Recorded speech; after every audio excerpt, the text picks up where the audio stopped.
नमस्कार दोस्तों, the real story में आपका स्वागत है। आज हम बात करेंगे एक ऐसी घटना की जो ना सिर्फ भारतीय पुलिस सेवा को झकझोर रही है, बल्कि पूरे समाज में जातिवाद के जहर को उजागर कर रही है। 7 अक्टूबर 2025 को हरियाणा कैडर के वरिष्ठ आईपीएस अधिकारी वाई पूरण कुमार वाल्मीकि ने चंडीगढ़ के सेक्टर 11 स्थित अपने सरकारी आवास के बेसमेंट में अपनी सर्विस रिवॉल्वर से खुद को गोली मार ली। 52 वर्षीय पूरण कुमार, जो एडीजीपी रैंक के थे, तत्काल मृत्यु को प्राप्त हो गए। ये घटना तब हुई जब वे छुट्टी पर थे और उनकी पत्नी सीनियर आईएएस अधिकारी अमनीत पी कुमार जापान में हरियाणा सीएम नायब सिंह सैनी के नेतृत्व वाली आधिकारिक प्रतिनिधि मंडल के साथ थीं।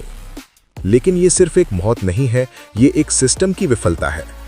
घटनास्थल से मिले 8 से 9 पेज के अंग्रेजी में लिखे फाइनल नोट में पूरण कुमार ने 12 से 16 वरिष्ठ अधिकारियों के नाम लिए हैं, जिनमें हरियाणा के डीजीपी शत्रुजीत सिंह कपूर, रोहतक एसपी नरेंद्र बिजरनिया, 7 अन्य सर्विंग आईपीएस, पूर्व डीजीपी मनोज यादव, पीके अग्रवाल और 3 रिटायर्ड आईपीएस शामिल हैं।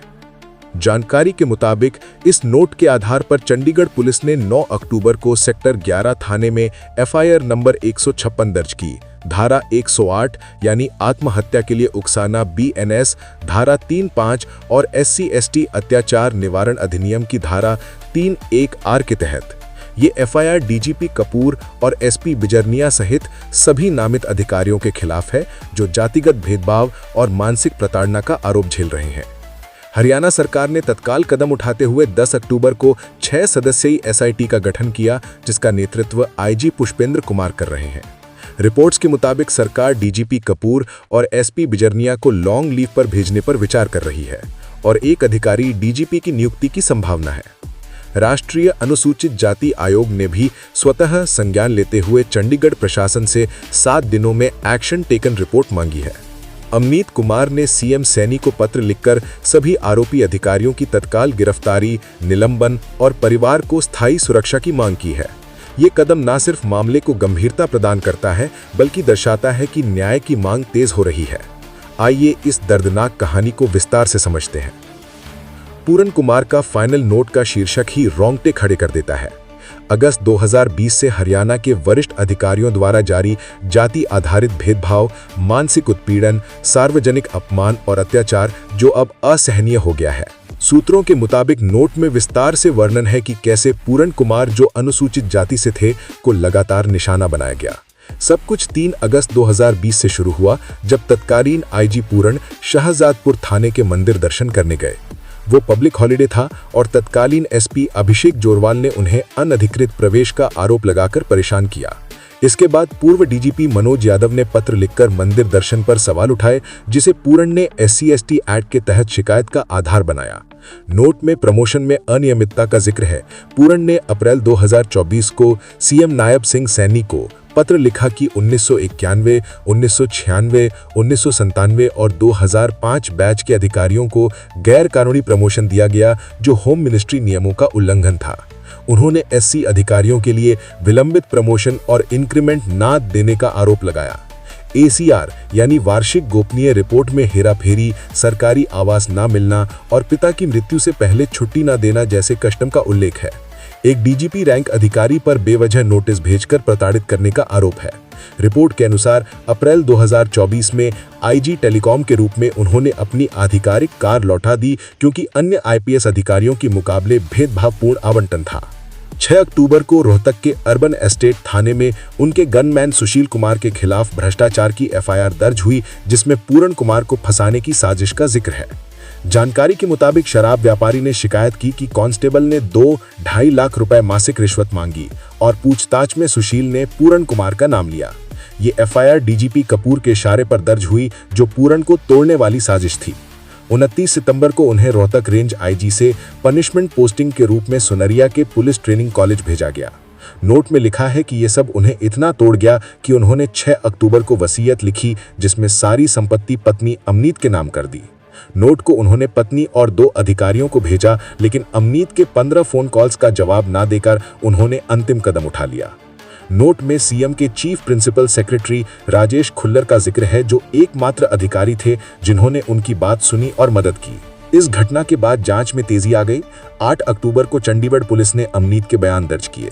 9 अक्टूबर को अमनीत ने सीएम नायब सिंह सैनी से मुलाकात कर शिकायत सौंपी, जिसमें सभी नामित अधिकारियों की तत्काल निलंबन, गिरफ्तारी और परिवार को स्थायी सुरक्षा की मांग की।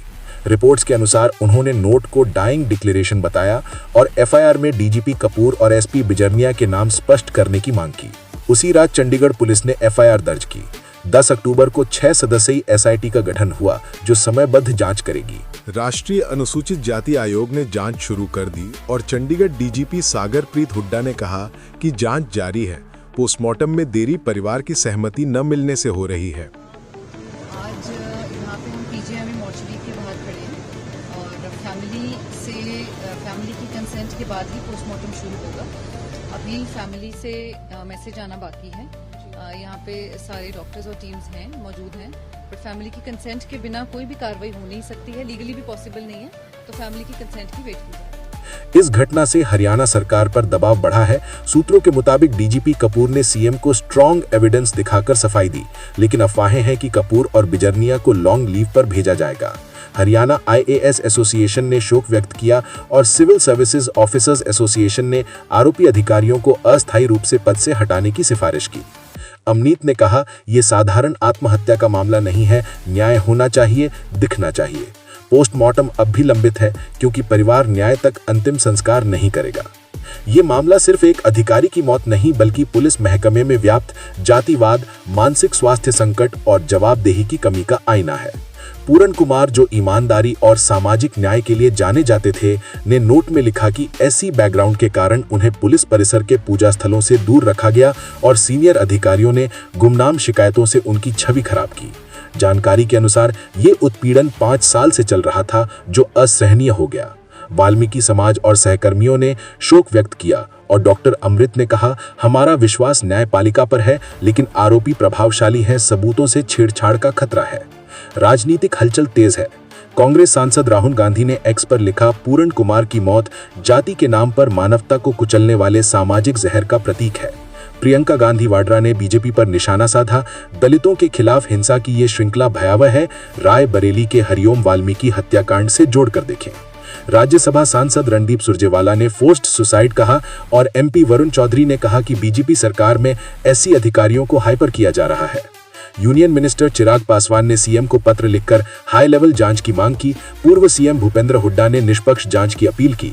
Haryana additional chief secretary D Suresh Kumar ने कहा, निष्पक्ष और त्वरित जांच होनी चाहिए, आरोपी गिरफ्तार हों। आम जनता के लिए सवाल उठता है कि अगर सिविल सर्वेंट ही अन्याय झेलें तो न्याय कैसे मिलेगा। पूरन की मौत पुलिस सुधार, मानसिक स्वास्थ्य सपोर्ट और जातिवाद उन्मूलन की जरूरत पर जोर देती है। एनसीएससी की जांच और एसआईटी से उम्मीद है कि दोषी सजा पाएंगे। दोस्तों, अगर आपको या आपके किसी जानने वाले को मानसिक तनाव हो रहा है तो मदद लें। हेल्पलाइन 104 या संजीवनी सोसाइटी 011 4069 002। इस मामले पर आपकी राय कमेंट्स में बताएं। न्याय की लड़ाई में साथ दें। धन्यवाद। जय हिंद।